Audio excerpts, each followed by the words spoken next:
पौराणिक युग में शांतनु नामक एक सिद्ध साधु थे। उनकी पत्नी भी एक सिद्ध धर्मपरायण नारी थी।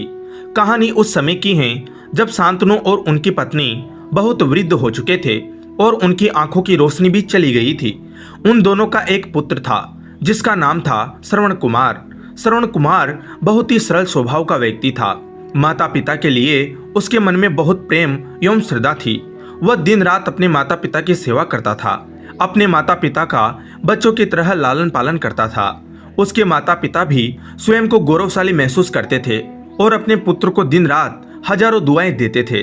कई बार दोनों एक दूसरे से कहते कि हम कितने धन्य हैं कि हमें श्रवण जैसा मातृभक्त पुत्र मिला, जिसने स्वयं के बारे में ना सोचकर अपना पूरा जीवन वृद्ध नेत्रहीन माता पिता की सेवा में लगा दिया।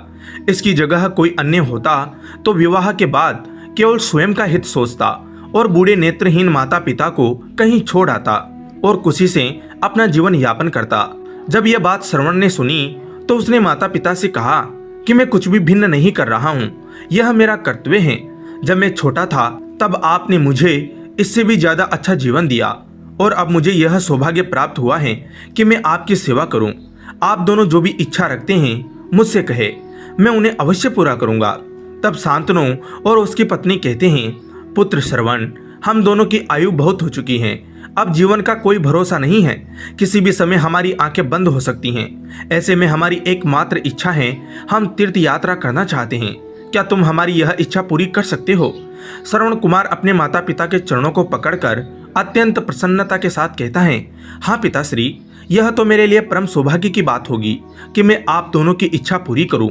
श्रवण अपने माता पिता को तीर्थ करवाने हेतु एक कावड़ तैयार करता है, जिसमें एक तरफ शांतनु एवं दूसरी तरफ उनकी पत्नी बैठती हैं और कावड़ के डंडे को अपने कंधे पर लाद कर यात्रा शुरू करता है।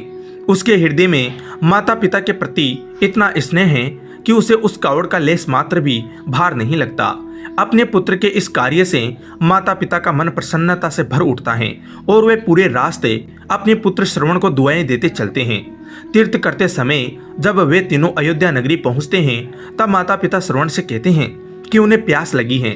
श्रवण कावड़ को जंगल में रखकर हाथ में पत्तों का पात्र बनाकर सरयू नदी से जल लेने जाता है। उसी समय उस वन में अयोध्या के राजा दशरथ आखेट पर निकले थे और उस घने वन में वह हिरण को शिकार बनाने के लिए उसका पीछा कर रहे थे। तभी उन्हें घने जंगल में झाड़ियों के पार सरयू नदी से पानी के हलचल की आवाज आती है। उस हलचल को हिरण के पानी पीने की आवाज समझकर महाराज दशरथ शिकार के उद्देश्य से तीर चला देते हैं और उस तीर से श्रवण कुमार के हृदय को आघात पहुंचता है, जिससे उसके मुंह से पीड़ा भरी आवाज निकलती है, जिसे सुन दशरथ स्तब्ध रह जाते हैं और उन्हें अनहोनी का आभास होता है और वे भागकर सरयू नदी के तट पर पहुंचते हैं, जहां वे अपनी तीर को श्रवण के हृदय में लगा देख भयभीत हो जाते हैं और उन्हें अपनी भूल का आभास होता है। दशरथ श्रवण कुमार के समीप जाकर उससे क्षमा मांगते हैं। तब अंतिम सांस लेता श्रवण कुमार महाराज दशरथ को अपने वृद्ध नेत्रहीन माता पिता के बारे में बताता है और कहता है कि वे प्यासे हैं, उन्हें जाकर पानी पिला दो और उसके बाद उन्हें मेरे बारे में कहना। और इतना कहकर श्रवण कुमार मृत्यु को प्राप्त हो जाता है। भारी हृदय के साथ महाराज दशरथ श्रवण के माता पिता के पास पहुंचते हैं और उन्हें पानी पिलाते हैं। माता पिता आश्चर्य से पूछते हैं कि उनका पुत्र कहाँ है। वे भले ही नेत्रहीन हो पर वे दोनों अपने पुत्र को आहट से ही समझ लेते थे। माता पिता के प्रश्नों को सुन महाराज दशरथ उनके चरणों में गिर जाते हैं और बीती घटना को विस्तार से कहते हैं।